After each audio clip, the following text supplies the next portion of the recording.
Բարև ձեզ, եթերում դիսկուրսն է, հիշեցնեմ, որ մենք ծրագիրն իրականացնում ենք բաց հասարակության հիմնադրամներ Հայաստանի ֆինանսական աջակցությամբ։ Դիսկուրսն այսօր անդրադառնում է մի թեմայի, որը մասնակիորեն արդեն մեր կյանքում պրակտիկ իրականություն է եւ ամբողջությամբ այն ուժի մեջ կմտնի 2014 թվականից։ Խոսքը վերաբերում է կենսաթոշակային համակարգի բարեփոխմանը, որը արդեն մոտ 1 տարի է ինչ իրականություն է։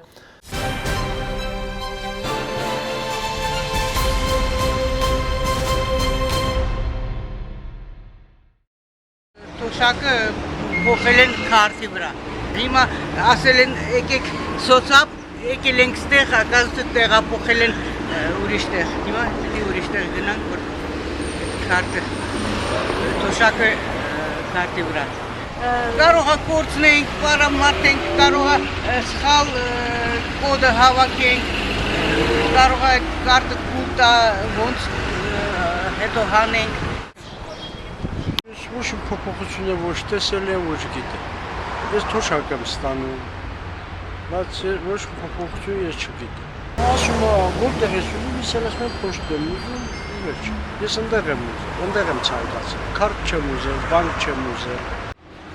Չէ, չենք ինչ կա։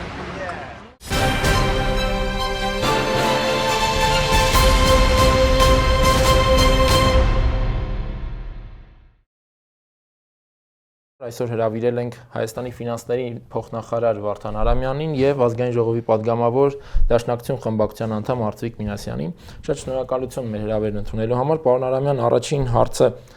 եւ ոչ այնքան հարցը, որքան խնդրանք պարզաբանել ռեֆորմի էությունը եւ հնարավորինս համառոտ էական կետերը ինչ փոխվեց կենսաթոշակային ռեֆորմի արդյունքում։ Այո, նախ հակիրճ շնորհակալություն եմ հայտնում հրավերքի համար, կարծում եմ, որ սա բավականին հետաքրքիր թեմա է եւ մեր բոլորիս եւ մեր ընդդիմադիրների եւ նաեւ հասարակության համար։ Ես ասեմ, որ կենսաթոշակային բարեփոխումները դա արդի խնդիր է ոչ միայն Հայաստանի Հանրապետությունում, այլ նաեւ ամբողջ աշխարհում եւ նաեւ տեղեկացնեմ վերջերս եմ ես վերադարձել նաեւ Բրյուսելից, որտեղ լայն քննարկումներ անում նաեւ եվրոպական երկրներում ինչ պետք է անեն, որպեսզի կենսաթոշակային այդ խորը ճգնաժամից, որ այդ փուլ առ փուլ նրանք մոտենում են դրան, խոր այդ պակասորներից կամաց դուրս գան։ Ինչ ենք մենք անում։ Հիմա ամենակարևոր խնդիրը շարժառիթները, ինչու համար ենք մենք սա անում եւ ինչ է մեզ ապագայում սպասում։ Գաղտնիք չի լինի, որ ասեմ, որ գրեթե բոլոր երկրներում, նաեւ Եվրոպայում, նաեւ Հայաստանում մենք ունենք դեմոգրաֆիական խնդիրներ, ծերացող հասարակություն, կյանքի միջին տևողությունը աճում է, մենք Նաև այստեղ առաջ է գալի ներկայիս սերունդների համերաշխության համակարգի պակասուրդի աճման միտում եւ այլն, որը ամբողջ երկրներում կա։ Նաև կա մի քանի այլ խնդիրներ, որը որ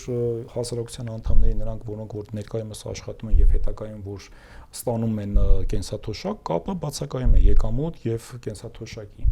Կա նաև երրորդ խնդիրը, դա ֆինանսական կայունությունն է համակարգերի, որը շատ կարեւոր է եւ ամբողջ այսօրվա դրությամբ Եվրոպան խորը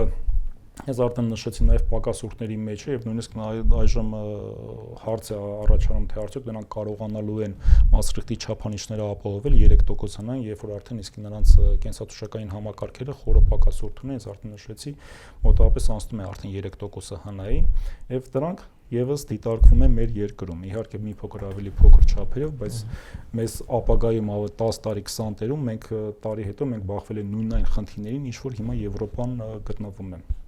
Արդյունքը դրանք շարժառիթներ են, որ մենք պետք է պարտադրված կատարենք կենսաթոշակային բարեփոխումներ։ Իդեպ ես ասեմ, անցումը բոլոր երկրների, որոնք որ սկիզբ է առել Լատինական Ամերիկայի երկրներում, հետագայում տարածվել է նաև Արևելյան Եվրոպայի երկրներում, նրանք ընդունում են այս մոտեցումը, որը կոչվում է բազմաստիճան կենսաթոշակային համակարգ, որի նպատակն է, որպեսզի առաջինը նախ հասարակության յուրաքանչյուր անդամ կենսաթոշակային տարիքի անցնելու ժամանակ նա ունենա մի քանի աղբյուրներից ստացվող կենսաթոշակ եւ ապահովի իր արժանապատիվ ծերությունը, որովհետեւ այսօր շատ պարզ մի հատ մոտեցում կա։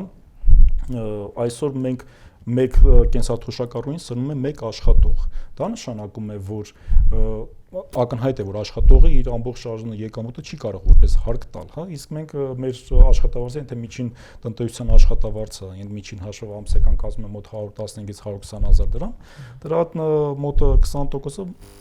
մենք միջինացված ցուցանիշով մենք տալիս ենք որպես հարկ, հա, սոցիալական հարկը։ Հիմա նաև թվերով ասեմ, սոցիալ վճարները մենք հավաքում ենք մոտավորապես 130-ից 140 միլիարդ, բայց մեր կենսաթոշակային ծախսերը կազմում է 210 միլիարդ։ Ինչի համար է դա, որովհետև ակնհայտ է, որ այն 100,000, 115,000-ից մենք չենք կարող ենթային կենսաթոշակ տանք ենթային 50-60,000, որը որ կազմի շատ ավելի բարձր տող, կամ հարկերը պետք է բարձրացնենք, կամ պետք է լրացուցիչ պարկ վերցնենք, որը երկուսն է խնդրահարույց է, դա համար ապագայում նայելով, եթե նաև ապագայի բոլոր այսպես դեմոգրաֆիական կանխատեսումները ՄԱԿ-ի կողմից փաստում են, որ մեզ մոտ ծնելիության խնդիր կա, գումարած ապագայում մեկ կենսաթոշակառուն, եթե այսօր բաժին են կնում մեկ աշխատող, ապագայում 0.8 լինեն, բոլոր այս խնդիրների լուծման տարբերակը այս կենսաթոշակային բարեփոխումները, որը հիմա ինչ ստացանք մենք։ Մենք ստացանք, տեսեք, այդ բարեփոխումները 1-2 տարվա համար չեն։ Ինչպիսին է լինելու համակարգը։ Համակարգը լինելու է մեր այսօրվա գործող սերունդների համերաշխության համակարգին, որտեղ մենք չենք կարող անտեսել ներկայիս կենսաթոշակառուների խնդիրները, գլխին դրվում է երկու լրացուցիչ համակարգեր, որը մեկը պարտադիր կൂട്ടակային համակարգն է, որը արդեն 14 թվականից է մեկնարկելու եւ բոլոր աշխատանքային տարիք ունեցողներին այնտեղ կա կատեգորիաներ, հա, վարձու աշխատողներ, նոտարներ եւ անհատ ձեռնարկատերեր, նրանք պարտադրված են լինելու կատարել մասհանումներ իրենց սեփական հաշիվների եւ կൂട്ടակումներ կատարեն եւ երբ որ իրենք կդառնան կենսաթոշակառու, իրանք կունենան հնարավորություն երկու աղբյուրից կենսաթոշակ ստանալ։ Պարոն Մինասյան, ինչպես պարոն Արամյանն էլ նշեց, կենսաթոշակային ռեֆորմը ամբողջ աշխարհում թե այսօր թե ընդհանրապես շատ լուրջ խնդիր է եւ հասարակությունները այդ առումով բավական մեծ ուշադրություն են դարձնում այդ գործընթացին, բայց Հայաստանում կարծես թե ամենայն դեպս կար այդ տպավորությունը, որ մի տեսակ աննկատ անցավ այդ ռեֆորմը, չեղան հասարակական լուրջ քննարկումներ, մինչդեռ շատ լուրջ խնդրի մասին է խոսքը։ Կա արդյոք իսկապես կար այդ հասարակական որոշակի անտարբերությունը եւ որպես քաղաքական ընդդիմադիր ուժի ներկայացուցիչ, ինչով դա կբացատրեք եւ նաեւ ձեր դիտողությունները ռեֆորմի այդ բովանդակության վերաբերյալ։ Սկսեմ այդ վերջից։ Այն ինչ պարոն Արամյանը նշեց համակարգի ներկայումս գործող համակարգի հիմնախնդիրների հետ կապված, իհարկե ճիշտ է եւ կիսում ենք, որ այսօրվա համակարգը այդ խնդիրներն ունի։ Փոխհատուցման գործակցի հիմնախնդիրը, ծերացման հիմնախնդիրը, ֆինանսական կայունության հիմնախնդիրը, արդարության հիմնախնդիրը կա։ Բայց արդյոք առաջարկված համակարգը լուծում է այս խնդիրները։ Մեր խորին համոզմամբ ոչ։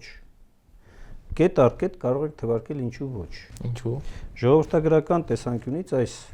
բարեփոխումներ կոչվածը կամ գործողությունների ամբողջությունը, եթե ուշադիր նայում ենք, բերելու է ժողովրդագրական էլ ավելի վատ իրավիճակի առաջացմանը, մասնավորապես երբ աշխատող կինը, որ վերարտադրողական տարիքի է, երեխա պետք է ունենա, այս բարեփոխումները թույլ չեն տալիս, որպես նա իր երեխա ունենալու եւ երեխային մինչեւ 3 տարեկան առնվազն խնամելու ժամանակահատվածում ունենա համարժեք եկամուտներ։ Եվ երբ որ կգնա կենսաթոշակի, կարողան այդ տարիների համար ստանա այդ եկամուտը։ Հակառակը կտրվում է նրա այդ եկամուտը եւ բնականաբար անձը այդ դեպքում քիչ հավանական է, որ որոշում կկայացնի հրաժարվի այդ եկամուտից, կամ կհետաձգի երեխա ունենալու իր որոշումը, կամ պարզապես երեխա չի ունենա, որպեսզի չկտրվի այս եկամուտից։ Ֆինանսական կայունության տեսակետից ակնհայտ է, որ այս փոփոխությունների արդյունքում ձևավորված հսկայական միջոցները ուղղվելու են մասնավոր սեկտորին, կարճ ասած, տեղի ունենում կենսաթոշակային համակարգի սեփականաշնորհում։ Եվ այդ միջոցների մի զգալի հատվածը, ինչպես որ կամավոր կൂട്ടակային համակարգի դեպքում արդեն իսկ կառավարությունը հաստատել է որոշակի նորմատիվներ, ուղղվելու են արտասահմանյան շուկաներ։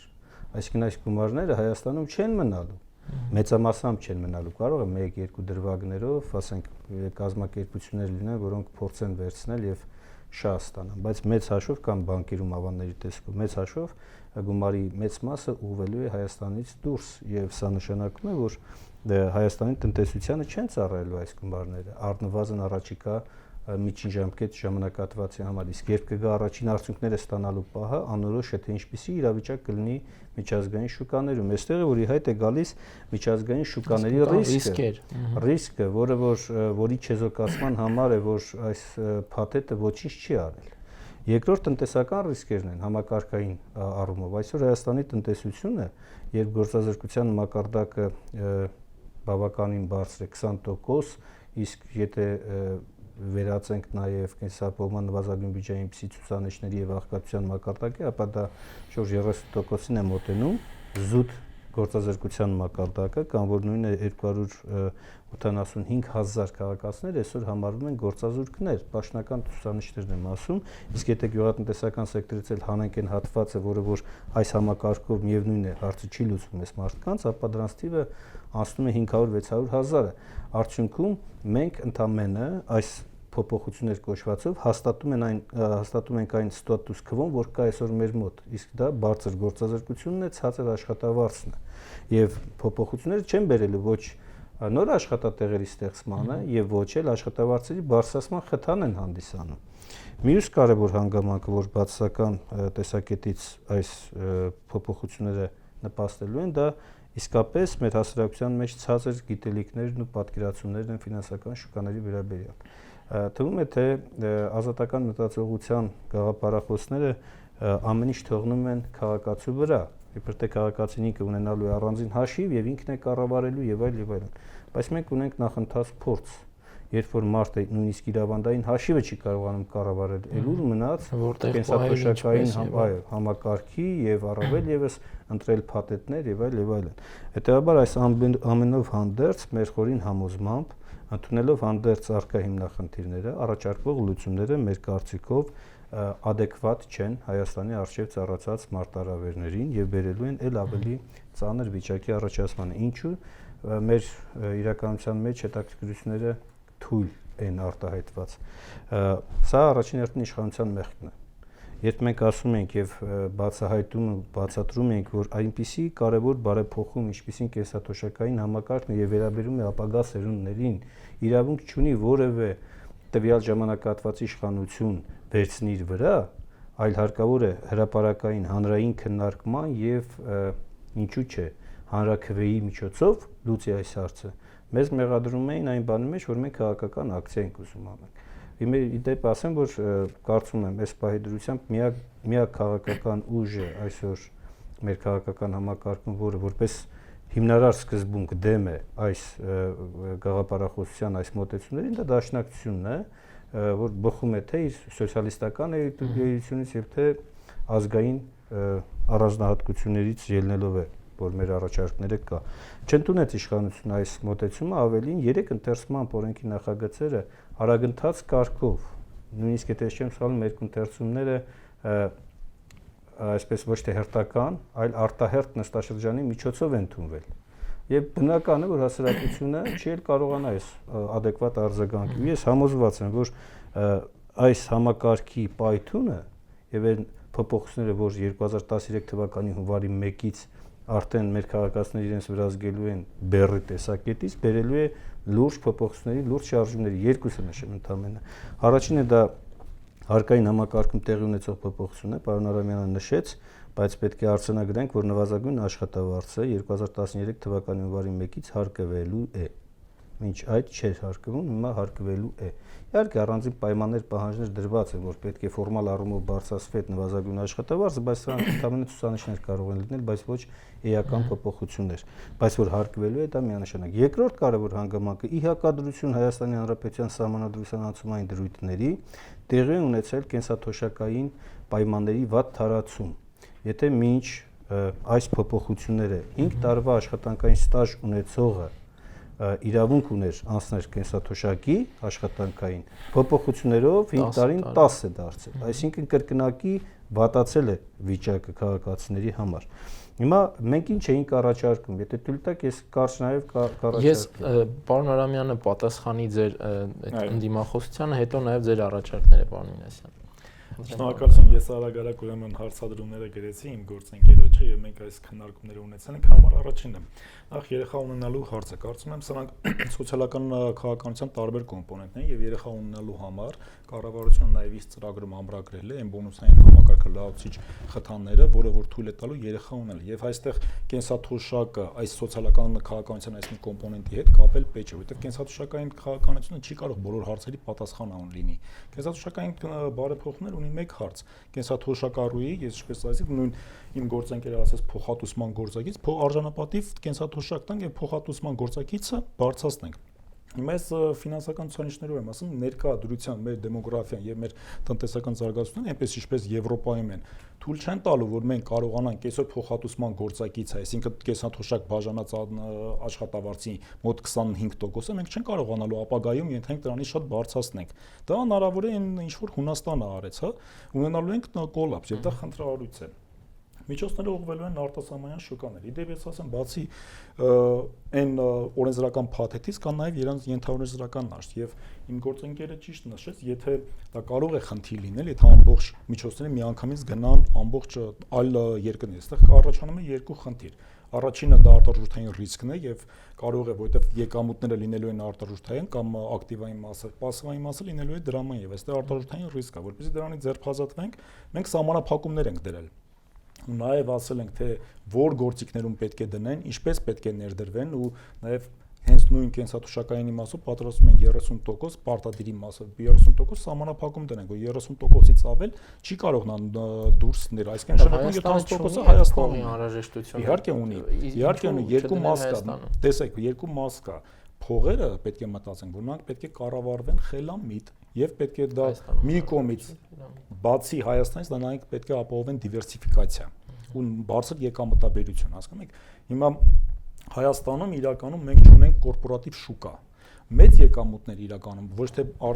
բաժնետոմսերն են բերում, այլ արժեթղթերը։ Բաժնետոմսերն են բերում, ոչ թե պարտատոմսերը։ Պարտատոմսերը ֆիքսված եկամուտ են բերում։ Ոնա պետք է հնարավորություն տանք, որպեսզի ակտիվների կառավարիչները որոշակի կարողանան կապիտալի շուկաներում ոչ մեծ ծավալների, այլ որոշակիորեն նաև բոլոր նրանց համար, քանի որ օրենքը տալիս է 3 ռիսկայունության պորտֆել, որոնք ցանկանան, որ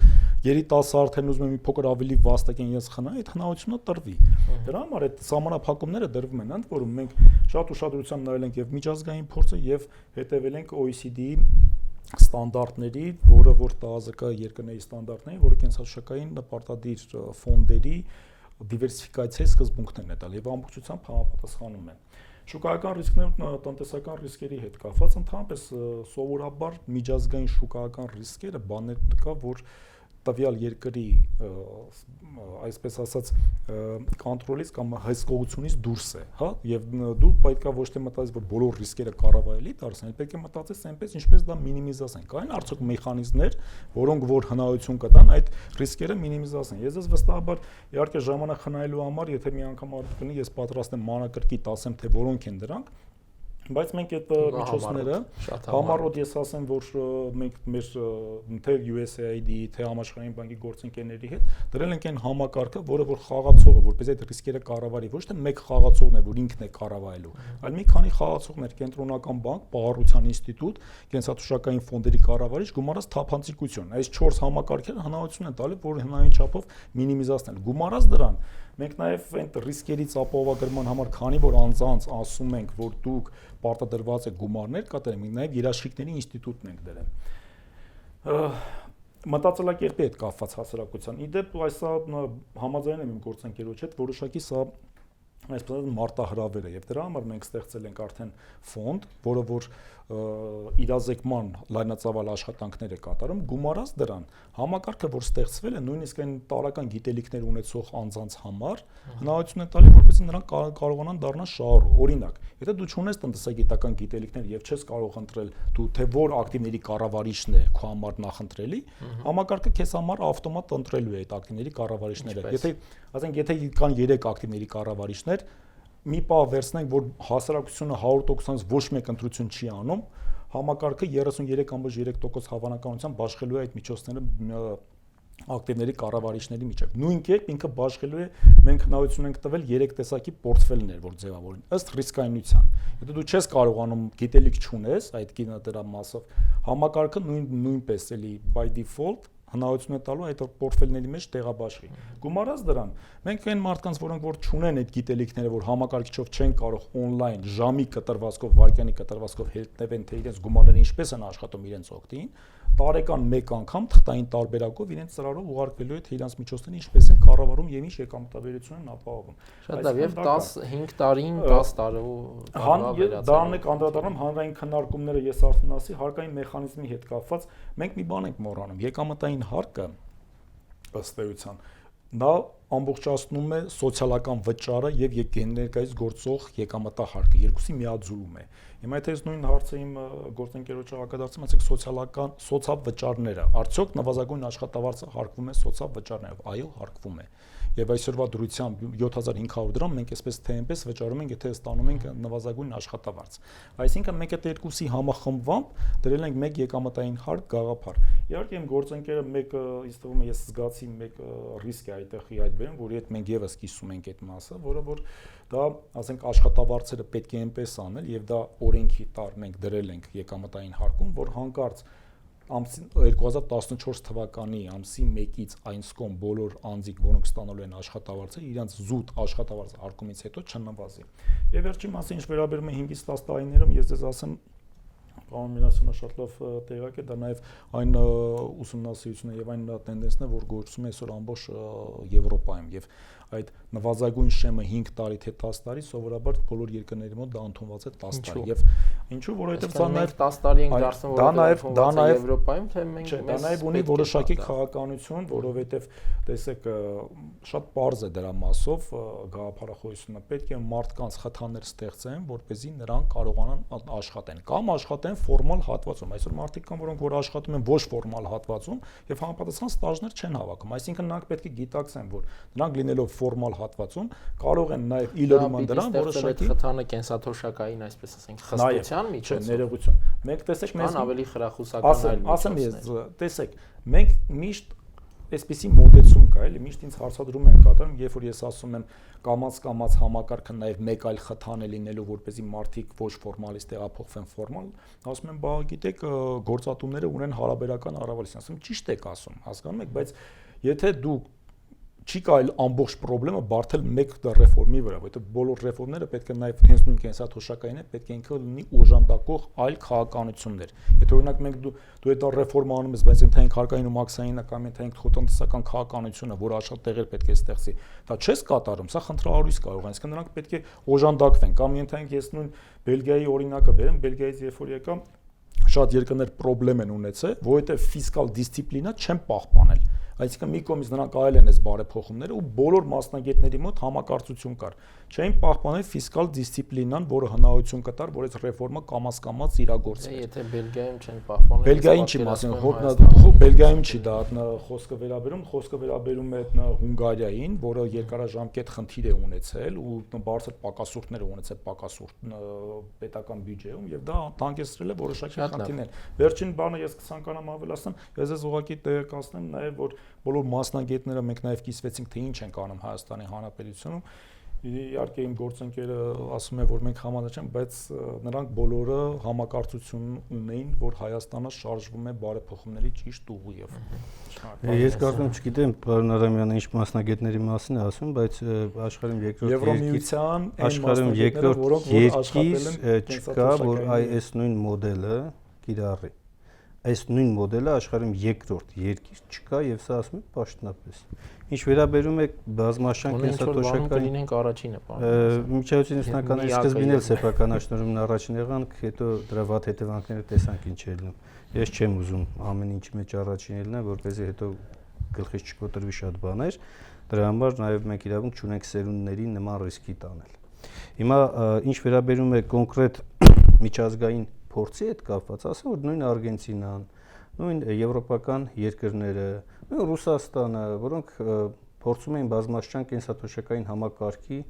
պարտադիր կൂട്ടակային բաղադրիչի արդյունավետ համակարգներ, բոլորը հետ են կանգնել։ Նույնիսկ Ռուսաստանում հիմա քննարկվում է ընդհանրապես հետ վերադարձ աշխարհական համակարգի, Արգենտինան պաշտոնապես հայտարարեց, որ դուրս է գալիս կൂട്ടակային համակարգից եւ հետ է վերադառնում եւ պատճառներից մեկը հենց անկանխատեսելի միջազգային ճգնաժամի վրա հասնելն էր։ Եվ որևէ եւ երբևէ հնարավոր չէ սա կանխատեսելի համակարգում արդյունավետ կառավարել ռիսկերը։ Դրա համար ինչ ենք մենք առաջարկում, պայմանական կൂട്ടակային համակարգի գաղափարն ենք առաջարկում, երբ որ ֆոնդերը կենսաթոշակային միջոցները չենք տալիս մասնավորին կառավարման եւ հետո էլ չենք վերցնում պետական բյուջեով սկսում երաշխավորել 80% 20% հարաբերությամբ, այլ ասում ենք այս ամբողջ միջոցները պետական միջոցներ են, կառավարությունը ինքն է որոշում իր ազգային տնտեսության որ ճյուղերում այս միջոցները ներդնի, խնայողությունների մակարդակին համապատասխան, որտեղ այդ խնայողությունները իրենք նաև ազգային խնայողություններ են ի վերջո, որպեսզի կարողանա ոտքի կանգնեցնել, որպեսզի առարկայական օրինակ բերեմ, այսօր մենք ստեղծել ենք կառավարությունը ստեղծել է համայնքական բանկ, չէ, որը պետք է ազգային մեծ պրոյեկտներ իրականացներ։ Այսօր որևէ գումար չունի այս բանկը։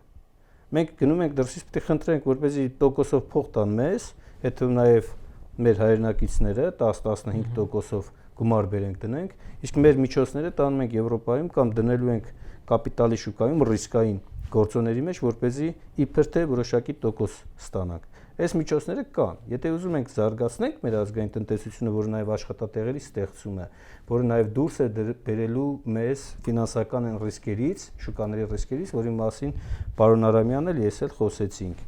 Այդ տեսակետից ամբողջ միջոցների կառավարումը ոչ թե պետք է գնա մասնավորին, պարտադիր կൂട്ടակայինի մասն է խոսքը գնում այդ ֆոնդերի, այլ կառավարությունը ինքը պետք է վերցնի իր ձեռքը եւ կառավարի։ Եթե ներկա կառավարությունը չի զգում, որ ինքը ի վիճակի է արդյունավետ կառավարել, այսինքն չի կարողանում ինքն իր դեմ, իր կոռուպցիոն դրսևորումների դեմ պայքարի, սա այլ հարց է։ Այսինքն միշտ ազատականների հիմնական բանը ո՞րն է հիմնավորումը։ Կառավարությունը վատ կառավարիչ է։ Չեն դիմանա գայթակղությանը։ Այո, եւ չեն դիմանում գայթակղությանը։ Լավ, եթե այսօրվա կառավարությունը ինքը այդ պատասխանատվությունը վերցնի իր վրա ու ասի, որ ես կդիմանամ գայթակղությանը եւ ուզում եմ արդյունավետ եւ ազգանավեր կառավարություն ձևավորեմ կոռուպցիայից զերծ։ Ինչն է խանգարում այս միջոցները արդյունավետ կառավարել։ Սա եւ վերջին մի բան էլ ասեմ, հետո անդրադարձեք, կենսաթոշակային համակարգի փոփոխությունները բոլոր ժամանակներում միշտ եղել են արձիական խնդիր։ Սակայն ես կարող եմ վկայակոչել տարբեր երկրներ, որտեղ տնտեսությունից համված փողը, երբ որ քաղաքացին կատարում է որոշակի հատկացումներ իր ապագայի համար, ինքը այդ քաղաքացին չպետք է սպասի մինչև իր խոր ծերությունը, որ կարողանա այդ միջոցներն օգտագործի։ Նա նաև այդ միջոցներից որոշակի ապահովագրման համակարգերի մեջ է ներդնում։ Ինչպիսին բժշկական պարտադիր ապահովագրությունը։ Դուք պատկերացնում եք, քաղաքացին աշխատում է, կուտակում է ինչ-որ գումարներ, հետո աշխատանքի ընթացքում հիվանդանում է, մահամերձ վիճակ է մոտը կամ եթե չբուժվի, ապա պետք է մահանա ու չունի միջոց, որպեսզի նա կարողանա բուժվել։ Կարողական գնա ստանա այդ հնարավորությունը։ Մենք ասում ենք, լավ, այդ միջոցները այն որ կուտակել են, որ դե ապագայում ստանամ, կամ էլ ասում եք, լավ, եթե դու չստացար, քո ժառանգ եք ստանա։ Հիմա ինձ պետք է որպես ես առողջանամ, իմ երեխան առողջ ապրի։ Երկրորդ, պետք է որպես ես նորմալ կրթություն ստանամ կամ վերավորակավորվեմ, որպես ավելի արտադրողական լինի իմ աշխատուժը։ Ինչու է կարգելում։ Ինչու չեք թողնում։ Հիմա իրանք բացատրենք, ասեն, դե գիտեք, ընդհանուր փիլիսոփայությունը կենսաթոշակային համակարգի թույլ չի տալիս 30 տարուց 23 տարուց պակաս ժամանակահատվածում միջոցները կառավարենք, որպես ունենանք լավ գումարներ եւ այլ, բայց դրանք բոլորը անկեղծորեն պետք է ասեմ հեքիաթներ են։ Ուրեմն ես այդ հեքիաթները վերածեմ իրականության, համաձայն չեմ իմ գործընկերոջ հետ, համար առաջինն է։ Ուրեմն մահամերձ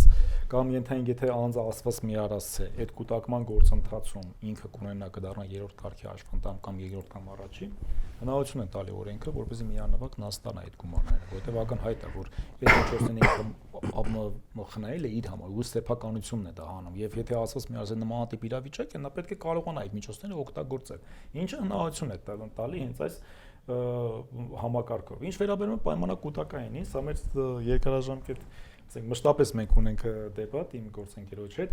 Ուրեմն այստեղ եւ դպրոցների բանը ճիշտ է նկատում, երկու տեսակի դպրոցներ են՝ լիբերալ եւ սոցիալիստական։ Հիմա բայց կյանքը ցույց է տալի, ես նաեւ եւս ուզում եմ զուգահեռներ անցկացնեմ այն ինչ որ պարոն Մինասյանը ասեց, ինչպիսի երկրներ ունեն այս համակարգը եւ արդյոք կան հաջողված փոր, ես ասեմ այո կան, ես դա այն ինչ որ պարոն Մինասյանն է պաշտոնապես հայտարարում, ես պաշտոնապես հայտարարում, ասեմ այո կան։ Մեր այս մոդելի նման, խնդրեմ տվեք երկրներ։ Ասեմ, հենց նույն Էստոնիան դուք եթե շատ է մոտ մի րոպե։ Չէ, ասում եմ, այս նույն մոդելը, որ երկրում է գործում։ 40 համակարգ։ 40 չէ, այս նույն մոդելը, նույն կանոններով, պարոն Արամյան։ Պարոն Մինասյան, Էստոնիան լավ գիտենք, դուք էլ ես էլ, ոչ Էստոնիան, ոչ Լատվիան, ոչ Լեհաստանը։ Ես վստահեցնում եմ, կարող եմ միասին նայել։ Ես ես պաշտոնապես եմ ասում, որովհետև նայել որևէ խնդիր չկա, կարող ենք հիմա խնդրենք Հակոբին, ինքը կարող է մտնել նաև կայքեջ։ Խնդիր չկա։ Սոցիալական հարցերի նախարարության կայքեջում բարեփոխումների հատվածում դրված է միջազգային փորձը։ Վերցրեք, եթե չեմ սխալվում, Էստոնիայի փորձը կա այնտեղ։ Էստոնիայի փորձը, նայեք, տեսեք, ինչքանով է համապատասխանում այստեղ, այնտեղ բժշկական վճարումների բան էլ կա։ Ապահովագրության վճարել կա։ Կտակ էս ավարտեն։ Խնդրեմ, ներողություն։ Ինչ է։ Բժշկական ապահովագրությունների համակարգը, որի իդեպ մենք կամաց գնում ենք այդ մասին, հա։ Այստեղ այն ձեր ասած պայմանակուտակայինը, ասենք, մշտապես պետք է պետությունը կառավարի։ Այսինքն դա երբ որ դուք ասում եք պետությունը վատ կառավարի, ասեմ այո, դա իրոք այդպես է։ Պետությունը իրականում վատ կառավարի, որովհետև պետությունը, եթե մենք ուզում ենք այս միջոցները շուկայական ուժերով բաշխվեն ու ինքը վերարտադրվի ու ստեղծվի տնտեսական աճ, բազմաթիվ վերլուծություններ ցույց են տալի, որ շուկայական ուժերով վերաբաշխված միջոցները շատ ավելի մեծ տնտեսական էֆեկտներ ունեն, քան թե այդ մասով։ Խնդրեմ շուկայական միջոցներով վերաբաշխվի կൂട്ടակային համակարգը, բայց հիմա կամավոր համակարգը, բայց ոչ պարտադիր։ Հիմա ես մի բան ասեմ, մյուս դեպքում դուք ասում եք, որ գիտեք ինչ, միջոցները, ասենք մասնավորը շատ ավելի արդյունավետ կարծես, որովհետև ինքը գիտի թե ինչ ներդրումներ կա ու որն է այնատողականության ճիշտ ցուցանիշը, որը ինքը պետք է։ Մենք խոսակցություն ունեցել ենք նմանատիպ։ Ահա, բայց մեր բանկերի վիճակը այսօր թույլ է տալիս այլ պնդում էլ անել։ Այս համակարգի միջոցով նաև կյանքի փորձն է ցույց տալի եւ մենք ուսումնասիրել ենք նաև երկրները ինչ են անում։ Այս միջոցները առաջի պահում ճիշտ եք նկատում, մեծ մասը, որ դուք ասում եք գնալու է դուրս, ես վստահաբար ասում եմ, չի գնալու դուրս։ Մեծ մասը մնալու է Հայաստանի Հանրապետությունում։ Ինչով է այդ վստահությունը։ Որովհետեւ կառավարությունը կենտրոնական բանկի հետ միասին մենք նա սահմանափակումներ ենք դրել։ Դա կոշտ սահմանափակումներ է։ Կամավորի համար արդեն դրել եք։ Դրել ենք, այո։ Որի 60-70%-ը նախատեսված է եվրոպական շուկաներում։ Կամավորը պարոն Մինասյան ու պարտադիրի մեջ տարբերություն պետք է։ Որն է երաշխիքը։ Ասեմ ձեզ։ Շատ արագ ասեք, որովհետև 30% երբ որ սահմանափակումը մենք դնում ենք, 30%-ը երբ որ սահմանափակումը դնում ենք, դրա հսկողությունը լինելու է երաստիճան։ Առաջինը լինելու է դա պահառության ինստիտուտն է, որը պահառությունը չի թույլ տալու, որպեսզի դա այդ չափանիշները խախտեն, երկրորդը կենտրոնական բանկն է, երրորդը հասարակությունը իր թափանցիկության գործիքները։ Սա ակնհայտ է, ասենք, այս ու դա գիտեք ոնց է, քիչ թե շատ մարդիկ, որ տեղակ են, օրինակ ես քիչ թե շատ ֆինանսական գիտելիքներ ունեմ, ես տեսնելու եմ, ասենք, ակտիվների կառավարիչները, իրանք որտեղ են դրել, ինչ են անում, ոնց են կառուցված եւ այլն։ Հասարակության մեջ կանի Արամյան Վարդանկը։ Պարոն Մինասյան, ես ցանկանում եմ անկեղծ եմ ասում, եթե մենք, չէ, ոչ միայն թոշակ, եթե մենք մտածում ենք մրցունակ հասարակության, ես միշտ ասել եմ, որ պետք չի որ մենք դառնանք տնտեսագետ կամ իրավ, պետք է որ դառնանք լավ իրավաբան ու լավ տնտեսագետ։ Այսինքն նույնը հասարակությունը պետք է կամաց ասենք։ Այն բաները, որը միջազգային բարեփոխումները բերում են ձեր ասացի ուղի հակառակին։ Ես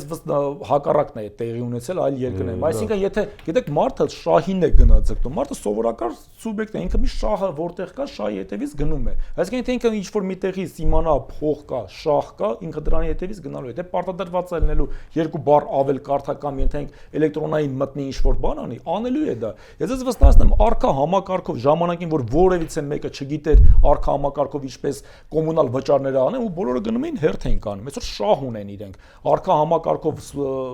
մարդիկ, որոնք որ դա անում են, էապես աճում է։ Տարի 30-40%։ Իհարկե մարդն առաջնորդում է սեփական շահը։ Այո։ Բայց պետությունը նրա համար է, որպեսզի այդ շահի